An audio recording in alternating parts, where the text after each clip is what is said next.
그들은 그를 아무도 원하지 않는 개라고 불렀다. 경매에서 거절당할 때마다 그는 다른 이들이 새 가족과 함께 떠나는 모습을 지켜보며 홀로 남았다. 조용하고 원치 않고 잊혀진 존재. 왜 그가 짖지 않는지 아무도 묻지 않았다. 그가 문을 바라보는 모습, 마치 무언가 혹은 누군가를 기다리는 듯한 눈빛을 아무도 눈치채지 못했다. 그러던 어느 눈 내리는 아침, 한 시각장애인이 경매장으로 들어왔다. 혼자였고 불확실한 발걸음으로 단지 안추천, 안내견을 찾고 있었다. 그 다음에 일어난 일은 단순히 예상치 못한 일이 아니었다. 그것은 두 상처받은 삶을 영원히 바꿔놓았다. 이 이야기는 보이지 않는 상처, 조용한 충성심, 그리고 누구도 예상하지 못했던 유대에 관한 이야기다. 시작하기 전에 이 영상에 좋아요를 누르고 오늘 어디서 이 영상을 보고 있는지 댓글로 알려주세요.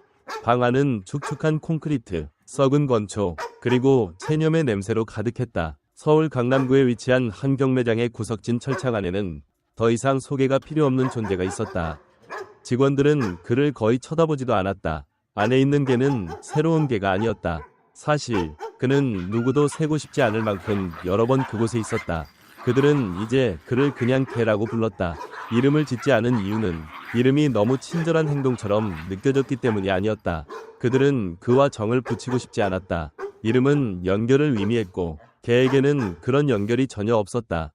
희미한 형광등 아래 개는 닉네임드, 멍멍이. 그의 눈은 초점이 없는 듯 철창 너머를 바라보며 마치 철창이 존재하지 않는 것처럼 보였다. 그의 털은 한때 두껍고 당당했지만 이제는 칙칙한 회색과 진흙빛 갈색 덩어리로 그에게 달라붙어 있었다. 그는 나이가 많지 않았지만 영혼은 고대처럼 보였다. 그의 모든 눈빛은 그가 선택하지 않은 너무 많은 이별의 무게를 담고 있었다. 다음, 경매인이 거의 한숨을 쉬며 외쳤다. 같은 대본을 반복하는데 지친 듯했다. 5세 내외, 독일 셰퍼드 수컷, 입양 기록 없음, 공격성 기록이 있음, 3번 반납됨. 그의 목소리에는 날카로움이 없었다. 마치 잊혀진 도구 상자를 소개하는 것처럼 일상적이었다. 입양을 고려하는 소수의 사람들이 웅성거리고 시선을 다른 곳으로 돌렸다. 한 남자는 멍멍이의 눈과 마주쳤을 때 얼굴을 찡그렸다. 그 눈빛에는 미흡의 기미조차 없었지만 너 미소 믿지 않아. 너무 많이 봤어. 라고 말하는 듯한 거리감이 있었다. 한 어린 소녀가 아버지의 코트를 잡아당기며 다른 강아지들을 보러 가자고 졸랐다. 아버지는 대답하지 않고 그냥 돌아서 걸어갔다. 멍멍이는 움찔하지 않았다. 낑낑대지 않았다. 짖지도 않았다. 그는 애정을 얻기 위한 연기를 포기한 지 오래였다. 그는 그저 천천히 다리를 접어 앉았다. 그의 혀가 더 차가운 바닥과 더 긴 밤을 기억하는 듯한 조심스러움이 담겨 있었다. 경매장 뒤편에서 시간제 보호소 자원봉사자이자 전일제 공감 능력자인 은비가 서류에 무언가를 적고 있었다. 그녀의 일은 행동 패턴을 기록하는 것이었지만 최근에는 그저 자신의 느낌을 적었다. 멍멍이 이름 옆에 그녀는 왜 그는 여전히 기다릴까? 라고 썼다. 멍멍이는 항상 기다렸다. 매주, 매번 누군가 다가오면 그는 일어섰다. 꼬리를 흔들거나 애원하지 않고 그저 서서 그들이 지나갈 때까지 바라보았다. 그리고는 다시 앉았다. 매번 조금 더 느리게. 이번 경매 중 한 가족이 거의 멈춰섰다. 험상궂게 생긴 남자와 그의 아내로 아웃도어 품종에 관심이 많아 보였다. 그는 멍멍이를 보고 턱을 긁으며 말했다. 반납된 거야? 아니, 문제 있는 건 안 돼. 그리고 그 기회는 어깨를 으쓱하며 사라졌다. 멍멍이는 움직이지 않았다. 그때 방 뒤편에서 날카로운 소리가 났다. 금속 문이 쾅 닫히는 소리였다. 순간 멍멍이의 귀가 살짝 움직였다. 대단한 반응은 아니었지만 은비는 알아챘다. 그녀는 종이에 동그라미를 치며 적었다. 소리에 반응함. 그건 무언가였다. 경매인이 손뼉을 쳤다. 반쯤 성의 없이. 좋습니다. 다음으로 넘어가죠. 다음은 더 어린 수컷. 깨끗한 이력. 사람들이 더 관심을 보였다. 멍멍이는 머리를 숙이고 눈을 내리깐 채 그대로였다. 아무도 입찰하지 않았고 그의 철창은 너무 많이 반복된 장면처럼 그림자 속으로 다시 굴러갔다. 하지만 그 침묵 뒤에는 무언가가 있었다. 멍멍이의 가슴 깊은 곳에서 완전히 포기하지 않은, 아직 끊어지지 않은 실 같은 것. 사람들이 떠난 뒤 은비는 남았다. 그녀는 멍멍이의 철창으로 다가가 쪼그려 앉아서 속삭였다. 너 아직도 뭘 붙잡고 있는 거니? 멍멍이는 대답하지 않았지만 그의 눈이 단 1초 동안 그녀와 마주쳤고 그것은 그녀가 종이 구석에 마지막 메모를 적기에 충분했다. 여전히 누군가를 기다린다. 은비가 몰랐고 멍멍이가 설명할 수 없었던 것은 이미 누군가가 그를 향해 걷고 있었다는 사실이다. 그는 아직 도착하지 않았을 뿐이었다. 그리고 그가 도착했을 때 그는 애완동물을 찾는 것이 아니었다. 그는 파트너를 찾고 있었다. 서울의 겨울은 허락을 구하지 않는다. 그저 차갑고 거침없이 삶이 예고 없이 바뀌었을 때의 침묵처럼 무겁게 찾아온다. 강남역 근처 눈으로 뒤덮인 인도 사이 서점과 녹슨 철물점 사이에 작은 계단이 있었다. 그 계단은 민수 아저씨의 철물점 위 작은 아파트로 이어졌다. 그리고 그곳 라디오 시계의 창백한 푸른빛으로 희미하게 밝혀진 방에서 민수가 홀로 앉아 더 이상 볼 수 없는 세상의 소리를 듣고 있었다. 34은 늙은 나이가 아니지만 망가진 기계를 고치고 햇살 가득한 들판을 달리던 삶에서 침실에서 화장실까지의 걸음을 지뢰밭을 걷는 듯 세던 사람에게는 고대처럼 느껴졌다. 민수는 항상 장애인이 아니었다. 불과 8개월 전만 해도 그는 기름 밸브의 일련 번호를 눈 깜빡 없이 읽을 수 있었다. 한 번이 작업장 폭발과 섬광 후 그는 자신의 손글씨로 쓴 이름조차 읽을 수 없었다. 그는 날짜로 시간을 재지 않았다. 대신 소리로 시간을 추적했다.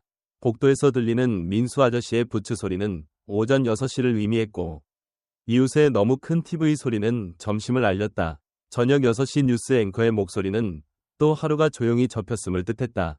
하지만 이 아침은 달랐다. 민수 아저씨가 아래층에서 손님을 맞았는데 호탕한 웃음과 이성보다 강한 의견을 가진 단골이었다. 민수는 그들을 볼 수 없었지만 모든 말을 들을 수 있었다. 또 경매를 한대요. 그 남자가 말했다. 그 개들도 대부분 망가진 것들이라. 훈련도 안 돼. 이건 아니지. 망가졌다. 는 단어가 민수의 가슴에 파편처럼 박혔다. 그는 그 단어를 잘 알았다. 사람들은 그의 얼굴 앞에서 말하지 않았지만 그가 도움을 요청하기 전에 도움을 제안하거나 그가 커피를 스스로 따랐을 때 정말 대단해요.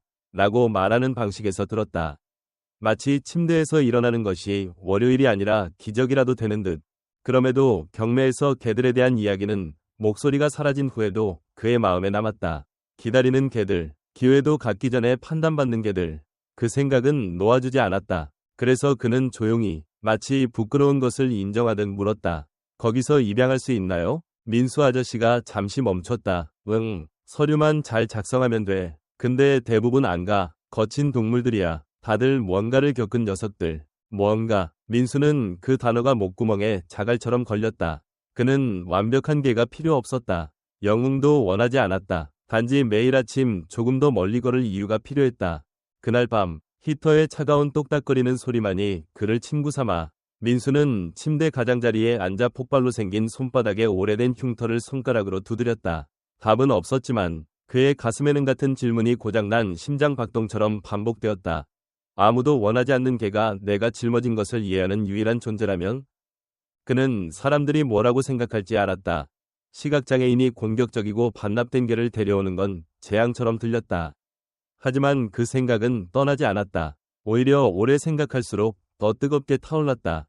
밖에 바람이 울부짖었다. 잔인하지 않고 정직하게 무언가를 위한 길을 비우는 듯했다. 그리고 그 밤의 고요한 웅성거림 속에서 민수는 결정을 내렸다. 그는 갈 것이다. 기적을 찾을 기대 때문이 아니라 누군가가 보이지 않아도 신뢰받을 수 있는 존재가 있을지도 모른다는 무언가가 그에게 말했기 때문이다. 다음 아침, 민수는 녹슨 냄새, 건초 냄새, 그리고 먼 기억의 냄새가 나는 눈 쌓인 주차장 가장자리에 섰다. 민수 아저씨의 트럭이 그를 내려주며 어깨를 툭 치고 말했다. 정말 괜찮겠어? 민수는 대답하지 않았다. 그는 변호할 필요 없는 무언가를 붙잡고 있었다. 그의 흰 지팡이가 심장 박동처럼 앞으로 톡톡 두드렸다. 느리고 꾸준하고 불확실하게. 그것은 용기가 아니었다. 필요였다. 강남의 가축 경매장은 편안함을 위해 만들어진 곳이 아니었다. 바닥은 소금으로 거칠었고 안의 공기는 낮은 웅성거림과 철창이 달그락거리는 소리로 붕붕거렸다.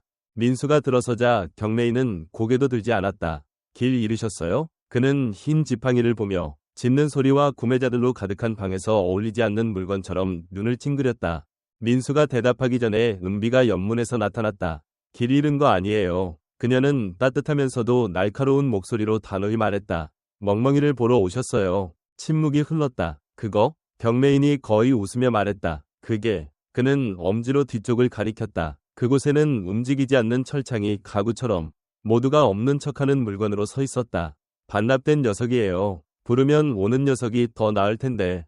확실해요? 민수는 고개를 기울였다. 아니요. 그는 조용히 말했다. 아무도 머물지 않은 녀석을 원해요. 그 말에 은비의 주목을 끌었다. 그녀가 가까이 다가왔다. 그를 볼 수는 없으시겠지만 그가 당신을 보고 있는 것 같아요. 멍멍이는 철창벽에 머리를 기대고 누워 있었다. 첫눈에는 움직이지 않았다. 하지만 민수가 지팡이를 천천히 두드리며 앞으로 걸어가자 모든 걸음이 신중했다. 은비는 말없이 자물쇠를 열었다. 철창이 삐걱거렸다. 멍멍이는 머리를 들었다. 빠르거나 극적으로가 아니라 그저 머리를 들었다. 그의 눈은 민수의 얼굴을 알지 못하는 지도를 스캔하듯 고정했다. 민수는 그를 향해 손을 뻗지 않았다. 대신 그는 무릎을 꿇고 지팡이를 무릎 위에 올려놓고 그저 기다렸다. 몇 초가 흘렀다. 그러자 멍멍이가 으르렁거렸다. 크거나 사납지 않고 낮고 조심스러운 경고음이었다. 민수는 움직이지 않았다. 넌 나를 겁주려는 게 아니야. 그가 말했다. 넌 내가 떠날까봐 겁이 난 거지. 그 말에 멍멍이가 눈을 깜빡였다. 귀가 살짝 움직였다. 은비는 숨을 멈췄다. 그녀가 여기서 일한 몇 주 동안 그 으르렁거림을 침착하게 받아들인 사람은 없었다. 특히 그것을 볼 수 없는 사람은 더더욱 없었다. 문을 열어줘. 민수가 말했다. 경매인이 코웃음을 쳤다. 자, 열어. 은비가 문을 열었다. 멍멍이는 돌진하거나 뛰지 않았다. 그는 일어나 한번 몸을 털고 겨울 당밀처럼 느리게 민수를 향해 걸어갔다. 그는 한 번, 두 번 돌며 지팡이를, 코트를 킁킁거렸다. 그러더니 이상한 일이 일어났다. 그는 민수 옆에 앉았다. 뒤에나 멀리 떨어져서가 아니라 바로 옆에. 명령도, 간식도 없었다. 그저 가장 연약하고 예상치 못한 형태의 신뢰였다.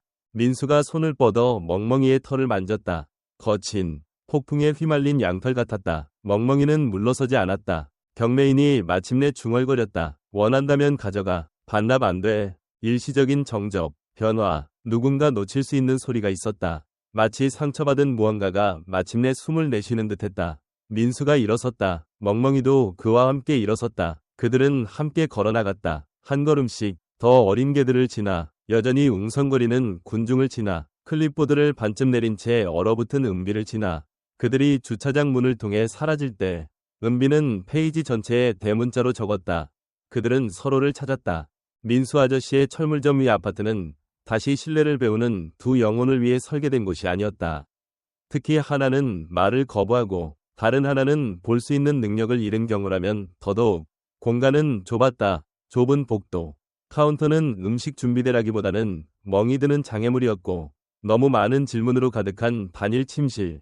멍멍이가 먼저 들어갔다. 자신감이나 호기심이 아니라 벽이 물어뜯을지도 모른다는 듯 어깨를 낮추고 근육을 긴장시킨 채 냄새를 맡으며 스캔했다. 민수는 조심스러운 걸음으로 따라 들어가며 일주일 전에 치우려 했던 옷걸이에 부딪혔다. 갑작스러운 소리에 멍멍이가 움찔했다. 그의 몸이 굳어 현관문 근처 구석으로 물러났고 그는 몇 시간 동안 거기 머물렀다. 민수는 물그릇을 채웠다. 물은 손대지 않은 채였다. 그는 깨끗한 세라믹 접시에 사료를 담았다. 접시 옆에는 조용한 비유처럼 작은 균열이 있었다. 멍멍이는 냄새도 맡지 않았다. 그는 그저 단단히 웅크린 채 귀를 세우고 눈을 앞에 고정한 채 매복을 기다리는 군인처럼 누워 있었다. 밤이 되자 아파트는 그들의 인내를 시험하듯 삐걱거렸다. 라디에이터가 씩씩거리고 파이프가 신음했다. 소리가 바뀔 때마다 멍멍이의 귀가 쫑긋 서며 몸 전체가 도망칠 이유를 기다리는 듯 얼어붙었다. 민수는 그것을 느낄 수 있었다. 긴장은 무게와 맥박을 가졌다. 이건 단순히 겁먹은 개가 아니었다. 최악이 다시 올 것을 기다리는 생존자였다. 잠은 쉽게 오지 않았다. 민수는 침대에 누워 방 건너편에서 들리는 멍멍이의 얕은 숨소리를 들었다. 그는 어둠 속에 속삭였다. 아직 나를 믿지 않아도 돼. 그냥 나를 포기하지 마. 대답은 없었지만 민수는 기대하지도 않았다. 그는 그저 멍멍이가 아직 듣고 있기를 바랐다.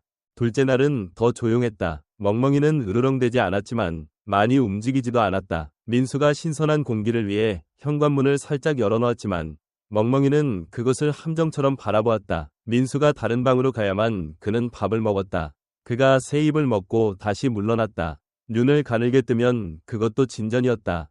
그러다 나흘째가 왔다. 창문에 빗방울이 톡톡 떨어졌다. 민수는 양말을 신고 부엌 가장자리 근처에서 미끄러졌다. 그의 지팡이가 의자 다리에 걸렸다. 바닥이 그의 등을 쾅 때렸다.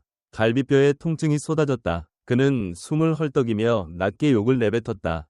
그때 멍멍이가 움직였다. 방 구석에서 멍멍이가 돌진했다. 공황이나 두려움이 아니라 그는 민수를 향해 달려와 그의 위에 섰다. 꼬리는 뻣뻣하고 머리는 낮게, 숨은 빠르게. 그의 발은 민수의 가슴 위를 버티며 보이지 않는 무언가를 막는 듯했다. 민수의 손이 천천히 올라갔다. 멍멍이는 으르렁대지 않았다. 물러서지 않았다. 그는 떨며 긴장했지만 움직이지 않았다. 민수의 손가락이 그의 옆구리 털에 닿았다. 축축하고 차갑고 진짜였다. 알았어. 민수가 속삭였다. 넌 나를 지켰어. 그 밤은 모든 것을 바꿨다. 멍멍이는 구석으로 돌아가지 않았다. 그는 민수의 침대 맞은편에 누웠다. 눈은 반쯤 감겼고 귀는 소리마다 깜빡였다. 하지만 그의 몸은 더 이상 물음표처럼 웅크리지 않았다. 그는 펴지기 시작했다. 다음 날 저녁, 은비가 나중에 불가능하다고 묘사할 일이 일어났다. 민수는 문 앞에 서 있었다. 밖에 계단에 눈이 쌓였다. 손은 문고리에 얹어 있었다. 말없이 그는 물었다. 준비됐어? 멍멍이는 망설임 없이 일어섰다. 목줄도 없이. 그는 민수 옆에 서서 그의 다리에 어깨를 가볍게 부딪히며 걸었다. 그들은 함께 추위 속으로 들어갔다. 누가 이끌거나 따르는 것이 아니라 함께였다. 이웃들이 알아챘다. 얼어붙은 화분에 물을 주던 한 여성이 2번 눈을 깜빡였다. 카페 창문 뒤에 바리스타가 유리에 가까이 다가갔다. 사람들은 그게를 기억했다. 그리고 이제 그는 시각장애인 옆에서 마치 그 일을 위해 태어난 듯 걷고 있었다. 유령이 수호자로 다시 태어난 것 같았다. 세상에 버려졌던 두 그림자가 어쩌면 그들이 진정으로 망가진 적이 없었음을 배우고 있었다. 그들은 단지 서로를 기다렸을 뿐이었다. 강남에서 소문은 빠르게 퍼진다. 특히 네 발로 걷고 대부분이 다시는 강남역을 혼자 건널 거라 생각하지 않았던 남자의 맹인 측에 붙어 다닐 때 민수와 멍멍이는 팀처럼 걷지 않았다. 그들은 비밀이 한 걸음씩 펼쳐지는 듯 걸었다. 조용하고 예고 없이. 하지만 무시할 수 없었다. 작은 것들에서 시작되었다. 카페의 여성이 먼저 알아챘다. 그녀는 늘 길고양이들을 위해 우유 그릇을 내놓았지만 멍멍이가 민수를 보며 목줄을 당기지 않고 지나가는 모습을 보고 그릇을 강아지 비스킷이 든 접힌 냅킨으로 바꿨다. 메모는 없었지만 말 없는 감사였다. 그 다음은 도서관 사서였다. 그는 민수가 공공도서관 밖에서 몇 번 머뭇거리는 모습을 보았다. 어느 날 오후 그는 민수의 손에 오디오북 몇 개를 쥐어주며 속삭였다. 용사와의 산책을 위해. 민수는 무슨 뜻인지 몰랐지만 멍멍이는 모든 단어를 이해하는 듯 꼼짝 않고 서 있었다. 그들은 화려하지 않았다. 맞춘 조끼도 내온 목줄도 없었다. 그저 눈 덮인 인도를 한 걸음씩 참을성 있게 걷는 남자와 개였다. 하지만 그 조용한 리듬은 눈에 띄지 않을 수 없었다. 특히 멍멍이를 기억하는 사람들, 철창 뒤에서 피곤한 눈을 했던 그를 본 사람들, 저 녀석은 안에 뭔가 망가졌어 라고 말했던 사람들에게 이제 그 개는 아무것도 볼 수 없는 남자를 이끌고 있었고 훈련 매뉴얼로는 가르칠 수 없는 우아함으로 그 일을 해냈다.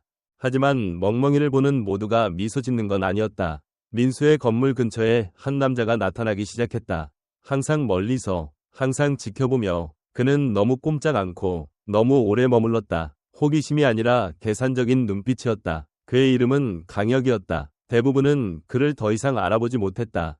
그는 한때 사설 보안업체에서 일하며 배지를 달았던 남자였지만 이제는 너무 가까이 보면 사라지는 사람이었다. 멍멍이가 먼저 그를 알아챘다. 처음은 미묘했다. 산책 중간에 멈춘 것뿐이었다. 멍멍이가 멈췄다. 귀를 세우고 어깨를 뻣뻣하게. 민수는 새로운 패턴에 익숙하지 않아 부드럽게 목줄을 두드리며 물었다. 괜찮아? 멍멍이는 움직이지 않았다. 그는 그들이 지나려던 골목을 뚫어지게 바라보며 근육이 팽팽히 당겨진 용수철 같았다. 그리고는 그냥 그렇게 순간이 지나갔다. 멍멍이가 다시 걸었지만 민수는 목줄에서 긴장을 느낄 수 있었다. 두려움이나 혼란이 아니라 기억 같은 무언가였다. 그날 밤 민수는 소파에 앉아 멍멍이의 털을 손가락으로 쓰다듬었다. 밖에 뭐가 보였어? 그가 물었다. 멍멍이의 눈은 창문에 고정되어 있었다. 항상 지켜보고 있었다. 그 후 며칠 동안 같은 일이 반복되었다. 멍멍이는 특정 모퉁이를 지날 때 긴장했고 길 건너에 멈춰있는 어두운 트럭을 더 오래 바라보았다. 세상의 모습이 아니라 느낌에 적응하던 민수는 멍멍이가 보여주는 것을 믿었다. 멍멍이가 느려질 때마다 민수도 느려졌다. 멍멍이가 멈출 때마다 민수는 기다렸다. 그 유대는 통제가 아니라 믿음으로 만들어졌다. 그리고 믿음은 세상이 속삭이기 시작할 때 흔들기 어렵다. 그 속삭임 중 일부는 질문으로 바뀌었다. 저거 보호소에서 나온 게 아니야? 저 녀석 파일이 있었지? 저게 같은 동물일 리 없어. 은비도 그 웅성거림을 들었다. 그녀는 민수가 마을 외곽에서 멍멍이를 산책시키는 모습을 보고 오래된 클립보드의 보고서에 속하지 않는 메모를 적었다. 그리고 다시 일어났다. 차가운 저녁, 바람이 날카롭고 가로등이 깜빡였다. 멍멍이가 블록 중간에 멈췄다. 이번엔 으르렁거렸다. 크거나 경고가 아니라 낮고 통제된 민수에게 우리 둘뿐이 아니야 라고 말하는 듯한 소리였다. 그리고 그들은 정말 둘뿐이 아니었다. 모퉁이 너머에서 강혁이 지켜보고 있었다. 손은 주머니에, 표정은 읽을 수 없었고 눈은 멍멍이를 느슨한 실을 연구하듯 고정했다. 민수가 속삭였다. 뭐가 보여? 멍멍이는 대답하지 않았지만 움직이지도 않았다. 바람 한 줄기가 그 순간을 날려보냈지만 무언가가 바뀌었다. 공기, 일상, 평화의 착각, 과거가 그들의 냄새를 맡았고 바짝 따라오고 있었다. 서울은 겨울의 낯선 곳이 아니지만 이번 겨울은 무언가를 증명하려는 듯 강렬하게 왔다. 바람은 살아있는 것처럼 골목을 휘몰아쳤고 유리창은 보이지 않는 압력에 진동했다. 하늘은 강철 수세미 색으로 변했다. 민수는 아파트에 서서 창틀을 손가락으로 후르며 밖에서 폭풍이 쌓이는 소리를 느꼈다. 라디오에서 정전 경고가 나왔다. 예전엔 그런 경고가 짜증스러웠지만 이제는 복음처럼 들렸다. 해가 질 무렵 아파트는 그림자 속으로 어두워졌다. TV도 히터 소리도 없었다. 그저 태엽 시계의 똑딱거림과 모든 틈으로 기어드는 추위뿐. 민수는 촛불 3개를 켜서 방 곳곳에 놓았다. 깜빡이는 불빛이 현관문 옆에 뻣뻣하고 경계하며 움직이지 않는 멍멍이의 몸에 반사되었다. 오늘 밤 그에게는 다른 무언가가 있었다.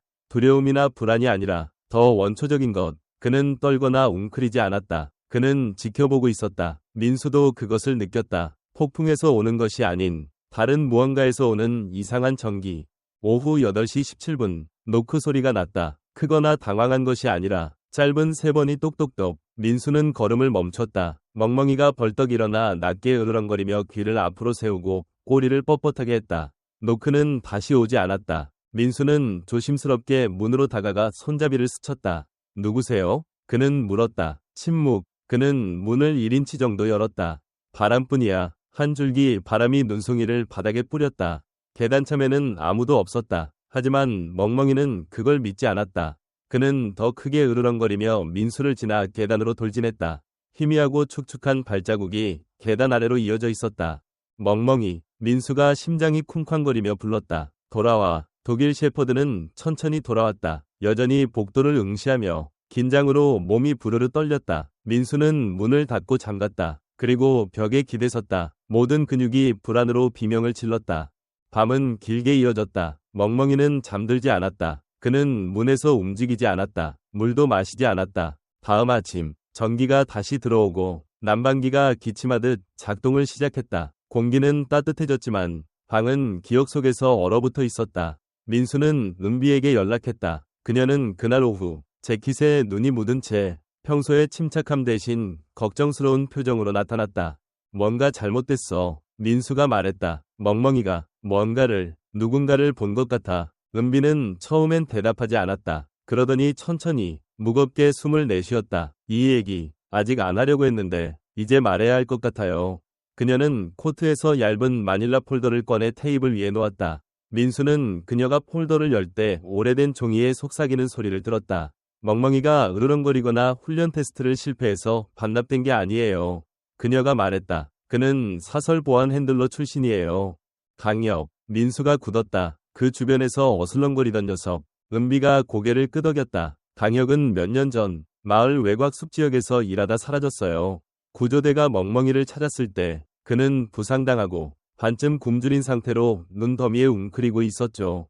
강혁의 흔적은 없었고 핏자국과 동상뿐이었어요. 시체는 못 찾았나요? 민수가 속이 빈 목소리로 물었다.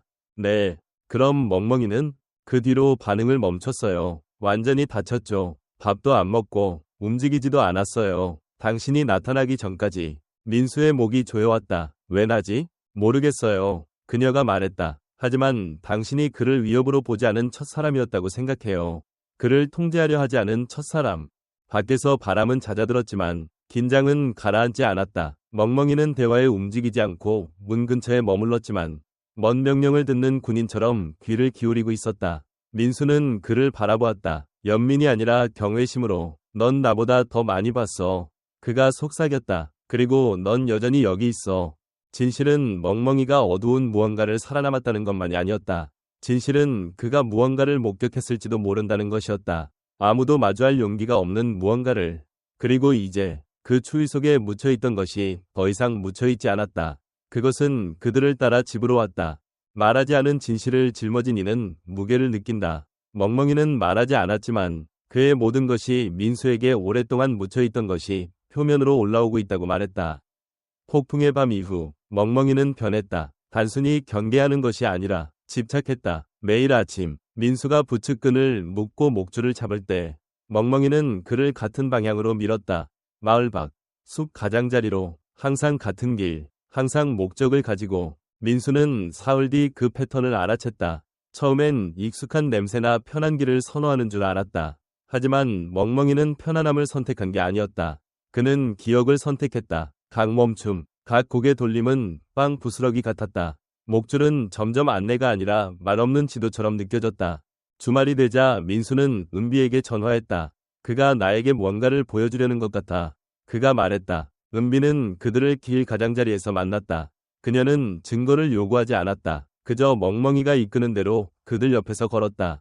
귀가 깜빡이고 꼬리는 낮지만 꾸준했다. 그들은 조용히 숲을 지나갔다. 부츠가 눈 위에서 바스락거리고 나무 사이로 바람이 스쳤다. 멍멍이는 임무를 띈 군인처럼 움직였고 민수는 그것을 느낄 수 있었다. 그들이 향하는 것은 멍멍이에게 새롭지 않았다. 오래되고 익숙하고 고통스러운 것이었다. 정오 직전 멍멍이가 멈췄다. 그들은 이제 숲 깊숙이 보이는 길에서 멀리 떨어져 있었다. 앞에는 서리로 덮인 덤불과 누군가를 방심하게 할 만큼 살짝 경사진 계곡이 있었다. 멍멍이는 천천히 신중히 앞으로 걸어가더니 파기 시작했다. 장난이나 호기심이 아니었다. 격렬하게 발톱이 눈과 얼어붙은 흙을 기억에서 오는 절박함으로 갈랐다. 민수는 나무에 손을 얹고 서서 멍멍이는 발톱이 얼음에 부딪히는 소리와 목구멍에서 나는 낮은 신음소리를 들었다. 은비는 무릎을 꿇고 느슨한 눈을 치웠다. 오래되고 찢어진 재킷 소매 조각이 드러났다. 인간이 만든 것이 분명했다. 그들은 그 자리를 표시하고 보안관을 불렀다. 다음 날 소식이 왔다. 인간의 유골이 발견되었고 치과 기록으로 신원이 확인되었다. 강혁. 2년 만에 강혁의 실종 미스터리에 답이 생겼다. 하지만 더 중요한 것은 이름이 아니라 누가 그를 찾았는지 혹은 누가 그들을 그곳으로 이끌었는지였다. 이야기는 들불처럼 퍼졌다. 뉴스 매체들이 강남을 뒤덮었다. 헤드라인은 맹인에게 미결 사건 해결, 과 경맥에 실종된 핸들러의 무덤으로 이끌다를 외쳤다. 은비는 하루 만에 지난 1년 동안 받은 전화보다 더 많은 전화를 받았다. 하지만 민수는 기자들과 이야기하지 않았다. 대신 그는 가게 뒷베란다에 멍멍이와 함께 앉았다. 무릎에 담요를 덮고 목줄은 그들 사이에서 느슨하게 늘어져 있었다. 멍멍이는 그의 무릎에 머리를 얹고 눈을 감았지만 잠든 것이 아니라 마침내 고요했다. 넌 모든 걸 기억했어. 민수가 말했다. 그리고 넌 여전히 앞으로 걸었어. 그날 밤 은비가 단순한 말 이상의 것을 가지고 돌아왔다. 원본 보고서 사본. 그 안에는 멍멍이가 결코 말할 수 없었던 세부 사항이 있었다. 강혁의 마지막 알려진 위치는 그 길에서 1마일 이내였다. 수색팀이 왔을 때 멍멍이는 근처에 머물렀지만 길 잃은 개로 치부되었다. 진실은 그들의 발 아래 멍멍이의 침묵을 믿을 누군가를 기다리며 주토 있었다. 이제 그들은 믿었고 그는 아무도 기대하지 않은 한 가지를 가져다 주었다. 마무리. 하지만 그보다 더 민수만이 그 무게를 온전히 볼 수 있는 것을 주었다. 멍멍이는 그 숲에서 일어난 일을 살아남았을 뿐 아니라 그것이 그를 정의하지 않도록 선택했다. 그리고 이제 그는 민수를 어둠에서 이끌어냈다. 두 생존자, 두 과거, 그리고 함께 걸을 한 길. 무덤이 발견된 다음 아침, 마을은 달라졌다. 더 춥거나 조용해진 것이 아니라 깨달은 것이었다. 무언가가 바뀌었다. 강남은 항상 사람들이 서로의 개를 아는 곳이었지만 이제 그들은 멍멍이를 경외심으로 바라보았다. 단순한 애완동물이 아니라 경매에서 거절당했던 존재가 아니라 버려진 것조차 전설이 될 수 있다는 증거로. 민수는 헤드라인에 신경 쓰지 않았다. 그는 전화를 무시했고 인터뷰를 거절했으며 지역 뉴스 앵커가 그의 유선전화에 남긴 3통의 음성 메일을 답하지 않았다. 하지만 거리의 사람들을 피할 수는 없었다. 그들은 그가 지나갈 때 속삭였고 문을 더 오래 열어주었으며 그가 요청하지 않은 무료 커피를 건넸다. 몇몇은 멍멍이의 머리를 쓰다듬으려 했지만 멍멍이는 그 누구도 허락하지 않았다. 그는 더 이상 민수의 안내자만이 아니었다. 그는 그의 닻이었다. 그날 저녁 민수는 모든 것이 시작된 곳으로 돌아갔다. 경매장, 같은 금이 간 계단, 녹슨 난간. 이번엔 멍멍이가 그의 옆에서 머리를 높이 들고 걸었다. 그들은 뒤쪽이 아니라 앞쪽으로 갔다. 민수는 은비를 불렀고 그녀가 도착했을 때 그는 민수 아저씨가 따로 보관했던 참나무로 만든 매끄럽고 단순한 명패를 건넸다. 그 위에는 단 9글자가 새겨져 있었다. 그는 결코 망가지지 않았다. 누군가를 기다렸을 뿐. 은비는 아무 말도 하지 않았다. 그럴 필요가 없었다. 나중에 아파트로 돌아와 민수는 바닥에 앉았다. 멍멍이는 맞은편에 누웠다. 그들의 숨소리가 부드러운 고요 속에서 맞춰졌다. 민수가 손을 뻗어 멍멍이의 턱 아래를 쓰다듬었다. 넌 나를 안내한 게 아니야. 그가 말했다. 넌 나를 되찾아줬어. 멍멍이는 반응하지 않았지만 눈을 부드럽게 감고 그의 가슴에 머리를 얹었다. 단 한 번의 숨결, 인연의 무게가 마침내 사라졌다. 며칠 뒤 은비가 새 제안을 가지고 다시 방문했다. 공식 서비스 인증. 멍멍이가 한 일 이후 신은 민수에게 필요한 훈련, 공공인정, 새 프로그램 접근을 지원할 의향이 있었다. 그들은 멍멍이를 더 큰 무언가, 일종의 대사로 만들고 싶어 했다. 민수는 듣고 나서 부드러운 미소를 지으며 고개를 저었다. 그에게 조끼는 필요 없어. 그가 말했다. 그는 이미 전부야. 멍멍이는 이미 명령 없이 걷고 횡단보도를 감지하며 지팡이가 가장자리에 닿기 전에 얼음판을 피해갔다. 하지만 이건 임무에 관한 것이 아니었다. 신뢰에 관한 것이었고 그들은 그것을 한 조각씩 연약하게 쌓아 올렸다. 그리고 이제 민수는 무언가를 돌려주었다. 그는 문을 열었다. 멍멍이뿐 아니라 거절당하고 무시당하고 손상되었다고 불린 모든 이들을 위해, 두 번째 기회를 받을 자격이 없다고 들었던 이들을 위해 그는 지역 보호소에서 말하기 시작했다. 멍멍이의 과거가 아니라 그의 미래에 대해 두려움 대신 인내를, 라벨 대신 믿음을 선택했을 때 어떤 일이 일어나는지에 대해. 그리고 그가 말할 때마다 멍멍이는 그의 옆에 조용히 앉아 있었다. 눈은 경계하고 꼬리는 고요했다. 하지만 눈 내리는 어느 저녁, 해가 산 뒤로 낮게 지는 순간 마지막 조각이 제자리를 찾았다. 민수와 멍멍이는 길 꼭대기에 서 있었다. 계곡으로 이어지는 이제 신선한 하얀 눈으로 덮인 같은 길. 이번엔 그 길을 걷지 않았다. 그들은 그저 서 있었다. 조용히. 멍멍이는 짖지 않았다. 으르렁대지 않았다. 그는 그저 바라보았다. 그리고 볼 수 없는 남자에게. 민수는 어쩐지 그것을 완벽히 이해했다. 그 순간은 마무리를 위한 것이 아니었다.